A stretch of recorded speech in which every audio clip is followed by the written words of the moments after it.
বিদেশি ক্রেতাদের জন্য পোশাকের ন্যূনতম দাম নির্ধারণ করে দেয় পরিকল্পনা করেছে পোশাক রপ্তানিকারকদের সংগঠন বিজিএমইএ। পোশাকের উৎপাদন ব্যয় বাড়ার সাথে সাথে দীর্ঘদিন ধরে বিদেশি ক্রেতাদের কাছে দাম বাড়ানোর দাবি করে আসছেন পোশাক ব্যবসায়ীরা। তবে প্রতিযোগিতামূলক বাজারে এমন পরিকল্পনা বাস্তবায়ন খুব একটা ইতিবাচক ফল আনবে না বলে মনে করেন বিশ্লেষকরা।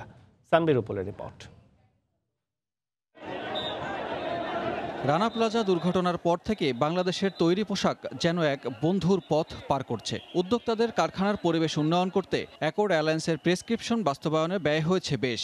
জিএসপি বাতিল করেছে যুক্তরাষ্ট্র, কয়েকবার আলোচনায় এসেছে ইউরোপীয় জিএসপি সুবিধা নিয়েও। ২০১২ সালের পর থেকে দুবার বাড়ানো হয়েছে শ্রমিক মজুরি। বিজিএমএ বলছে এই সময়ের মধ্যে পোশাক শিল্পে উৎপাদন ব্যয় বেড়েছে ২০% বেশি।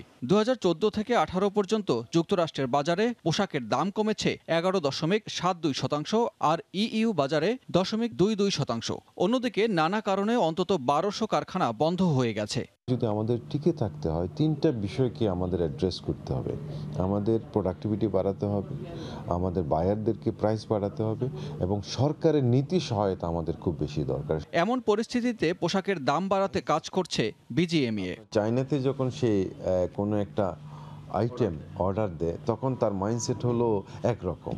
সে ভিয়েতনামে যখন দেয় আরেক রকম, ইন্ডিয়ায় যখন দেয় আরেক রকম, বাংলাদেশে আসলে তার মাইন্ডসেটটা হয়ে যায় আরেক রকম। এটার বিষয়ে আমরাও কিছুটা কিন্তু দায়ী এটার জন্য। বেঞ্চমার্ক করার জন্য অতীতে চেষ্টা করেছি, কিন্তু আমরা সাকসেসফুল হই নাই। এখন আমি মনে করি সময় আসছে আমাদের প্রতিটা আইটেমের এর নিচে যেতে পারবে না, একটা বেঞ্চমার্ক প্রাইস, ফ্লোর প্রাইস করে দেওয়ার সময় আসছে। তবে বিশ্লেষকরা বলছেন, বিভিন্ন ক্যাটাগরিতে পোশাকের ন্যূনতম দাম বেঁধে দেওয়ার চেয়ে কারখানার ডাটাবেস করে সংগঠনগুলো দাম বাড়ানোর দাবি জোরালো করতে পারলে ভালো ফল হবে। এক্সেস ক্যাপাসিটি যতক্ষণ থাকবে ততক্ষণ আসলে সিলিং করেও হোক বা না করেও হোক আসলে প্রাইস নেগোসিয়েশন করা ডিফিকাল্ট। এদিক থেকে আমার মনে হয় যে এক্সেস ক্যাপাসিটি থেকে ধীরে ধীরে বেরিয়ে আসা দরকার, যাতে একটা নির্দিষ্ট মাত্রায় একটা এক্সেস ক্যাপাসিটি থাকে, বাড়তি যেন না হয়। অতিরিক্ত এক্সেস ক্যাপাসিটির কারণেই আসলে আমরা প্রাইস নেগোসিয়েশনে হেরে যাচ্ছি।